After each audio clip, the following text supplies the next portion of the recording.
എന്ത് നടപടിയെടുക്കാൻ പറ്റും ആ കാര്യം അറിയണം. പിന്നെ ബ്രഹ്മചര്യം വ്യഭിചാരം ഒരുമിച്ച് കൊണ്ടുപോകാൻ പറ്റുന്ന കാര്യമാണെന്ന് പിതാവ് പറയണം.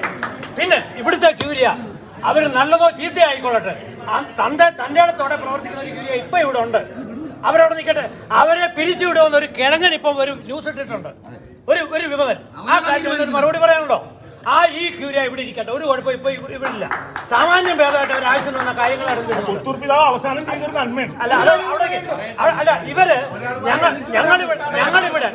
ഞങ്ങളിവിടെ വിശ്വാസികളുടെ ഒരു ആവശ്യമായിട്ട് വരുമ്പോൾ ഇവർ ആരെങ്കിലും ഞങ്ങൾ കാര്യമെല്ലാം അതിന്റെ പൂർണ്ണത ചെയ്തോ ഇല്ലെന്നുള്ളതല്ല, ഒരു പരിഹാരത്തിനുള്ള വഴിയെങ്കിലും അവർ കാണിച്ചു തരുന്നുണ്ട്, ഒരു കത്തിന് മറുപടി അവർ തരുന്നുണ്ട്. ഇതിനു മുമ്പിൽ കുറെ ആശാന്മാരുണ്ട്. ഞങ്ങൾ കൈവെക്കാതിരുന്നത് തറവാട്ടിൽ പറഞ്ഞ തന്തയ്ക്ക് പറഞ്ഞ വിശ്വാസികളായതുകൊണ്ടാണ്. അല്ലാതെ പണ്ടവരൊക്കെ ഓടിച്ചിട്ട് തല്ലുമായിരുന്നു. ചീമൊട്ട് കയറിയാൽ ഞാൻ കറിയാൻ മേളഞ്ഞിട്ടല്ല, അത് ചെയ്യാത്തത് ഈ ഒരൊറ്റ കാരണം കൊണ്ടാണ്.